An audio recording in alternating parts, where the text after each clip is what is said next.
नमस्कार। आज का मोटिवेशनल वीडियो है। आपकी डायरेक्शन आपकी नियति को तय करती है। कैसे? देखिए, डायरेक्शन हमें जो है कई बार प्रकृति देती है और कई बार परिवार देता है। दोनों तरह से मिलती है हमें डायरेक्शन। कई बार हमें ये डायरेक्शन जो है वो अपने गुरु के माध्यम से मिलती है। लेकिन गुरु के संपर्क में आप जिसको हम शैक्षिक गुरु कह सकते हैं, जिसको हम आपके करियर का गुरु कह सकते हैं, वो गुरु से आप कब मिलेंगे? चाहे वो स्पिरिचुअल गुरु हो या शैक्षिक गुरु, उससे आप कब मिलेंगे और कैसा वो होगा और कैसे मानेंगे आप उसको, वो सेकंड बात है। लेकिन पहले पहले जो बात यहाँ पर जो चल रही है, पहली बात एक माता पिता की डायरेक्शन और एक प्रकृति की डायरेक्शन। यदि दोनों ही डायरेक्शन आप में आप व्यक्ति है और उसको सही डायरेक्शन मिल रही है, चाहे वो माता पिता से मिले या फिर वो प्रकृति से मिले, तो उसकी दिशा सही रहेगी और वो व्यक्ति चाहे किसी भी जगह पहुंचे, लेकिन उसके जीवन में अ, जो है वो गलत रास्तों को वो नहीं चुन सकता। वो गलत नहीं चुनेगा, वो रास्ता सही चुनेगा। क्यों? क्योंकि उसको डायरेक्शन सही मिल रही है।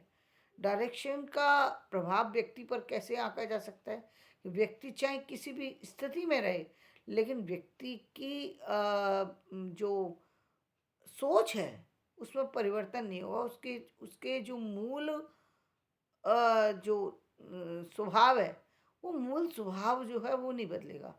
मूल स्वभाव मूल प्रकृति पर जो मैंने जैसा कहा है कि कुछ चीज़ें मूल होती हैं। यानी शेर का बच्चा शेर होगा, इसमें इसमें कोई ये नहीं, इसमें अचंभे की बात नहीं है कि शेर का बच्चा यदि शेर है तो इसमें कोई अचंभे की बात नहीं है, क्योंकि शेर है, शेर का बच्चा है तो शेर होगा ही होगा। तो ठीक इसी तरीके से गाय का बच्चा है तो वो उसी तरीके का होगा। यानी कि उसका भी जो मूल है, उसके अंदर जो पशुता होते हुए भी है वो पशु, लेकिन पशुता होते हुए भी उसके जो गुण हैं वो दूसरों से भिन्न है। यानी पशु जो है वो अन्य पशुओं जैसा नहीं है। उसको साफ सुथरा भोजन पसंद है, उसको वैसी चीज़ें जैसे शेर को मीट खाना पसंद है, लेकिन गाय घास खाना पसंद करती है, रोटी खाना पसंद करती है, सब्जी खाना पसंद करती है, इस तरह की चीज़ें। दोनों की चीज़ें अलग हैं। दोनों को अपने अपने ही मूल डायरेक्शन है जो प्रकृति ने उसको दिए हैं। चाहे वो मनुष्य के डायरेक्शन ही है, मनुष्य का निर्माण में प्रकृति की भूमिका कैसी है कि मनुष्य को जन्म कहाँ मिला है। यहाँ प्रकृति की भूमिका कार्य करती है कि आपका जन्म एक ऐसी स्थिति में हुआ, ऐसे जगह में हुआ, ऐसे परिवार में हुआ जहाँ लोग ही इसी तरीके के हैं। तो अब इसमें आप कुछ नहीं कर सकते, आपको कुछ पता ही नहीं है। आप बचपन से जो आपको खिलाया जा रहा है, आप उसी तरीके की चीज़ें खा रहे हैं, उसी तरीके के संपर्क में हैं, उसी तरीके के कार्य कर रहे हैं, उसी तरीके से आगे बढ़ रहे हैं। इसीलिए प्रकृति जो है उन लोगों को माफ़ भी कर देती है जो इस तरीके के डायरेक्शन में में पलते बढ़ते हैं, जो कि प्रकृति से अलग है, जो कि गलत है। लेकिन फिर भी वो गलती करने के बावजूद भी वो बच इसलिए जाते हैं क्योंकि वहाँ व्यक्ति का रोल ही नहीं है। ऐसी जगह में रोल नहीं है। वहीं दूसरी तरफ एक बच्चा ऐसा है जिसकी परवरिश, यहाँ परवरिश में जो मूल बात आ रही है, वो उसको ऐसे परिवार में जन्म दिया है जिसमें सारी चीज़ें अलग तरीके से चल रही हैं, तो बच्चे के लालन पालन में बहुत बड़ी महत्वपूर्ण भूमिका है। लेकिन बावजूद इसके हम देखते हैं कि चीज़ें, मूल की चीज़ें नहीं बदलती।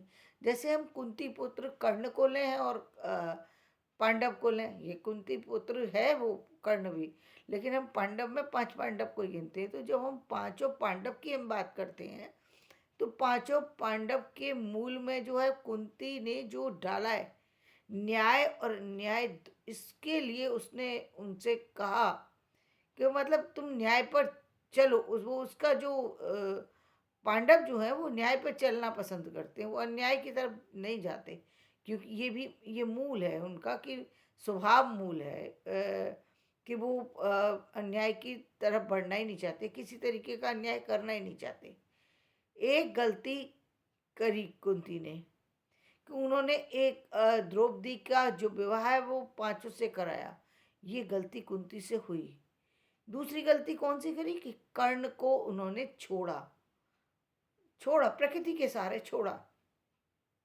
लेकिन क्योंकि कर्ण भी कंस के कुंती के पुत्र हैं, उनके भी स्वभाव में जो है न्याय की व्यवस्था है, वो भी न्याय की प्रणाली पर चलने वाले हैं। इसीलिए वो दुर्योधन के साथ रह करके भी गलत चीज़ों में जो है वो इन्वॉल्व नहीं होते, गलत रास्तों को अख्तियार नहीं करते। वो न्याय की बातों में जो है उनकी भावना न्याय से जुड़ी हुई, अन्याय से जुड़ी हुई भावना नहीं है। क्योंकि आखिरकार जो कर्ण का जो खून है वो कुंती का ही खून है, इसलिए कोई उसमें भी उसी तरीके की न्याय की बातें हैं, न्याय का स्वभाव है उनका। इसलिए वो उनकी प्रणाली, कार्य प्रणाली बिल्कुल अलग है।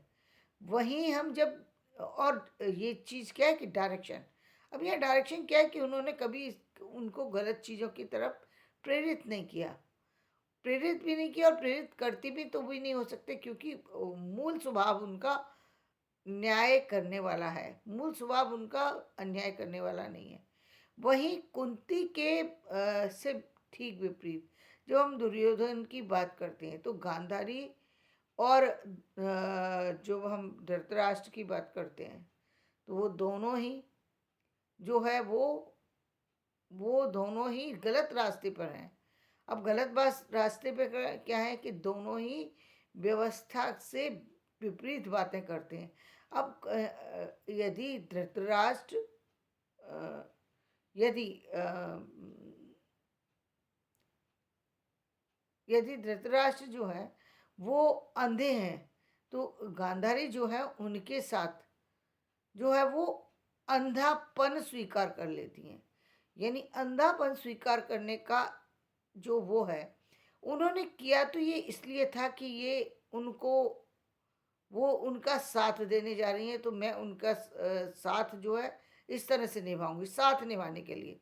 लेकिन ये साथ की जो व्यवस्था है ये बताती है कि गांधारी जो है वो उनके अंदर ज्ञान नहीं था।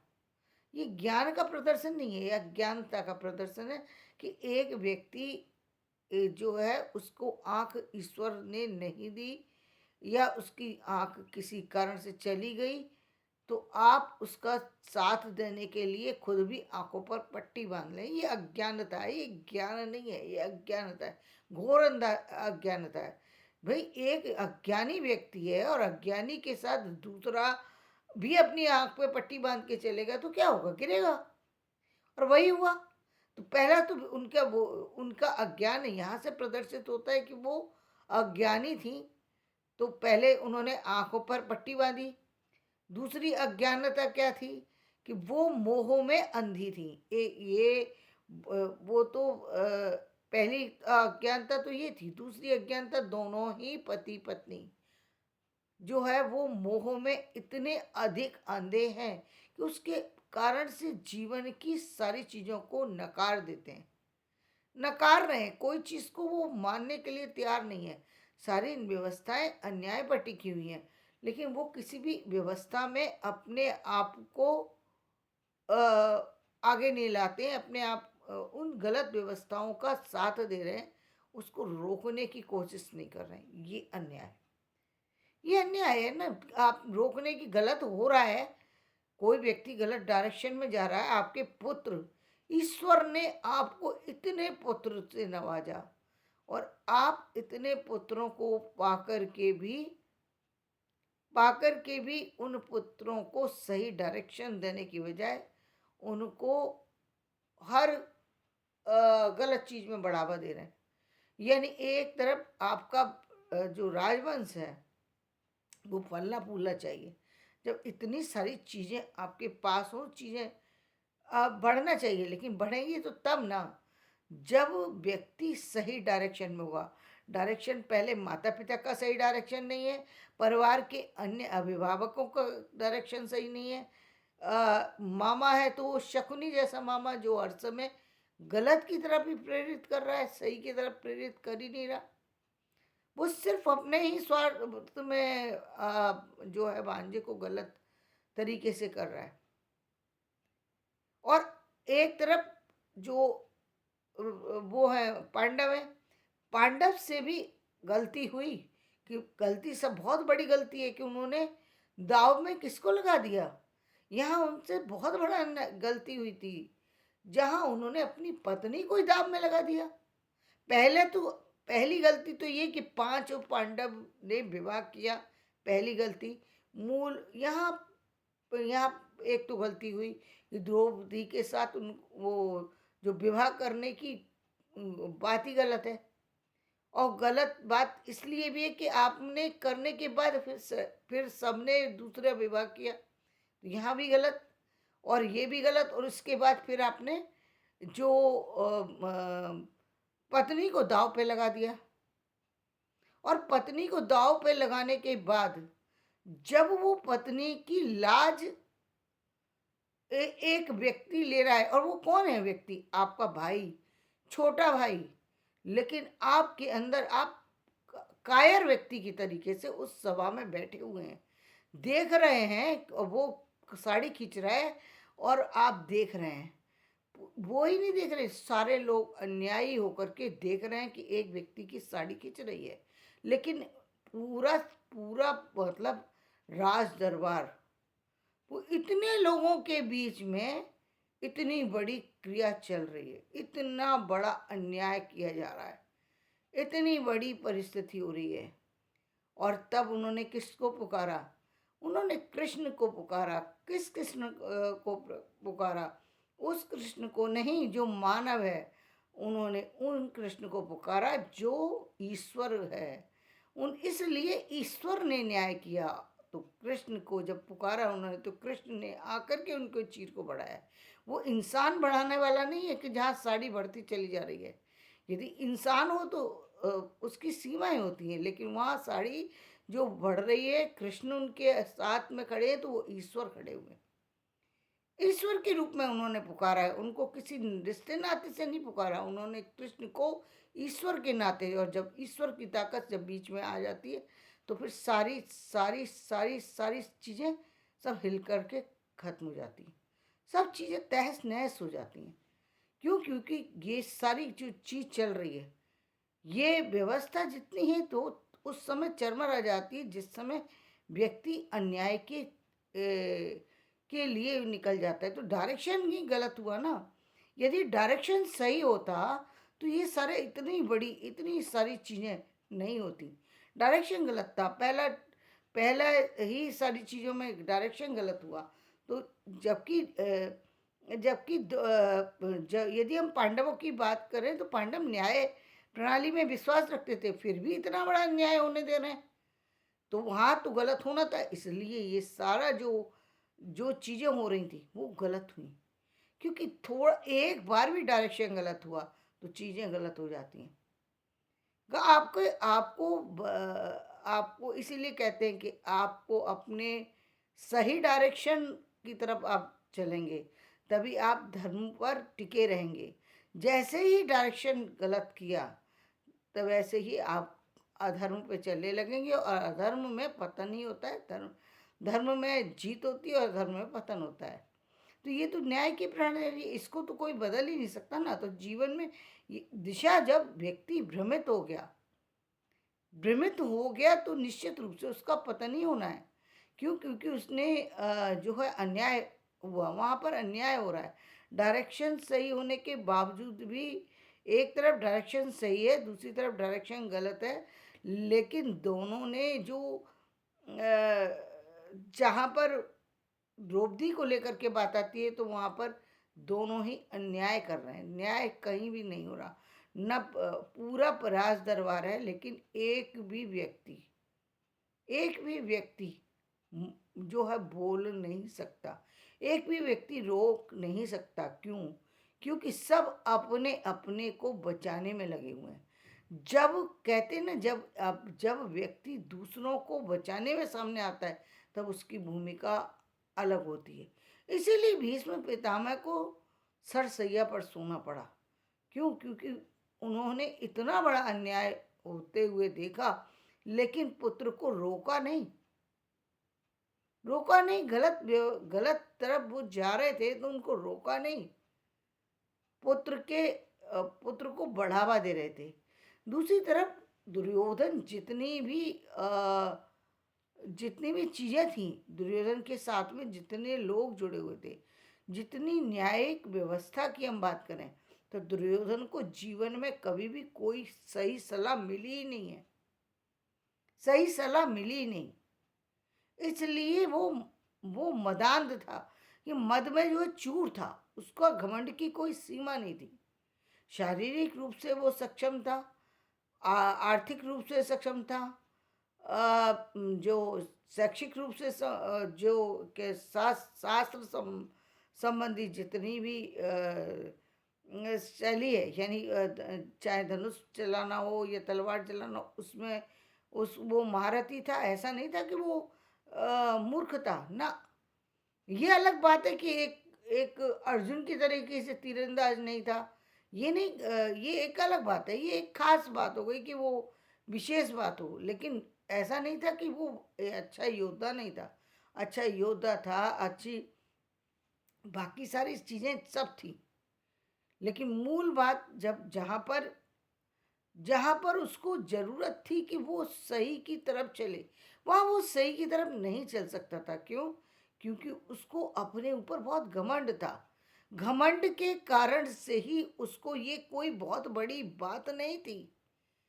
ये कोई बहुत बड़ी बात नहीं थी कि कोई आप पर हंस दे। ऐसा कोई आपने किसी पर कोई वो नहीं लगाया हुआ, कि कोई आप पर हंस ही नहीं सकता। ये कोई किसी पर क्या बोलते, कोई किसी को ऐसी रोक नहीं लगी हुई, कोई बाउंडेशन नहीं है किसी के ऊपर इतनी कि वो आपके ऊपर हंस ही नहीं सकता, क्या कुछ नहीं। एक सामान्य सी बात थी कि आप वहाँ चलते चलते आपको लगा कि पानी है, और आप उस पानी को समझ कर उस फर्श पे फिसल गए, तो जिसको देख के कोई दूसरा व्यक्ति हंस गया, तो ये इतनी बड़ी बात नहीं थी ना। ये इसकी वजह से नहीं हुआ, ये था पाप। और दुर्योधन के मन में ही मैल था, पहले से ही मैल था, इसलिए उसके मुंह से तुरंत निकला। तभी उसके मन में इतनी घृणित बात आई कि मैं एक दिन अपनी जंघा पर बैठा करके वो करूंगा। ये इतनी घृणित बात है। ये घृणित बात को सोचने का प्रश्न इसलिए उपस्थित हुआ, इस ऐसी बात इसलिए आई उसके मन में, क्योंकि वो गांधारी और धृतराष्ट्र का पुत्र था। दोनों ही अंधे थे, ना तो उन दोनों के ज्ञान चक्षु खुले थे, ना ही दोनों के जीवन में किसी तरीके की सुकून था। नहीं, शरीर से भी अक्षम और दिमाग से भी अक्षम। यानी निर्णय लेने की क्षमता दोनों के अंदर नहीं थी। दोनों ही निर्णय में गलत थे। इसीलिए दोनों, जब दो माता पिता दोनों ही गलत हैं, तो फिर बच्चे भी उसी डायरेक्शन में चलते हैं। वो भी क्या, इसीलिए अंधे का पुत्र अंधा का, कि इतनी सामान्य बात पर इतना बड़ा विवाद, इतना बड़ा निर्णय कि मैं ऐसा कर दूंगा, मैं वैसा कर दूंगा। ये मूर्खता की निशानी को शो करता है कि एक मूर्ख व्यक्ति कहाँ तक जा सकता है। कहाँ तक जा सकता है। एक मूर्ख व्यक्ति की गलती की वजह से बड़े बड़े महाभारत हो जाते हैं, और एक सही निर्णय की वजह से बहुत सारी सी समस्याओं का अंत हो जाता है। एक निर्णय सही हुआ और सारी समस्याओं का अंत होता है। जो कि उस समय हुआ, जब जब अर्जुन मोह में फंस रहे थे। उस समय यदि कृष्ण ने उनको डायरेक्ट नहीं किया होता, कृष्ण ने यदि उनको ये शिक्षा नहीं दी होती कि तुम्हें अब यहाँ से नहीं हटना, यानी कृष्ण का मार्गदर्शन उस समय हुआ उनको कि तुम्हें अब इस युद्ध से पीछे नहीं जाना, क्योंकि ये युद्ध तुम्हारे लिए नहीं लड़ा जा रहा, तुम्हारे कारण से नहीं हो रहा ये युद्ध। ये अनीति के कारण से युद्ध हो रहा है, और अब जब अनीति के कारण से हो रहा है तो तुमको इस युद्ध को लड़ना चाहिए। इसलिए वो डायरेक्शन सही होने की वजह से वो युद्ध जीता भी गया, और उस युद्ध की कहानी के बाद पांडवों को विजेता भी माना गया। गलती हुई थी, निश्चित रूप से हुई थी, लेकिन कुछ चीजें अच्छी होने के कारण से जब से जो है उनको संभाल लिया गया, और उनका नाम विजेता के रूप में लिख दिया गया। और दुर्योधन के परिवार का नाम जो है वो किस रूप में लिखा गया वो सभी जानते हैं। कि आप आज भी देखते हैं, कोई अपने बच्चे का नाम दुर्योधन नहीं रखता, कोई अपने बेटी का नाम केकई नहीं रखता। ये बहुत बड़ा शिक्षा का पाठ है कि कोई भी व्यक्ति जीवन में, क्योंकि ये दोनों इसलिए क्योंकि ये इतने बड़े परिवार के पुत्र, इतने बड़े परिवार से जुड़े हुए थे जिसकी कोई सीमा नहीं है। यानी दुर्योधन धृतराष्ट्र का पुत्र है, कोई ऐसे वैसे कोई राजा का पुत्र था, राजकुमार था, आने वाले समय का जो वो नेतृत्व कर सकता था, सारी क्षमताएं थी उसके अंदर। लेकिन एक डायरेक्शन गलत, सारी चीज़ें गलत हो जाएंगी। तो निश्चित रूप से अपने अपने डायरेक्शन पे ध्यान देना चाहिए। थोड़े मोह के कारण से कोई गलती ना हो जाए, इसका हमेशा व्यक्ति को ध्यान रखना चाहिए। तो धन्यवाद। मेरा ये वीडियो पसंद आए तो इसे लाइक करें, शेयर करें और सब्सक्राइब करें।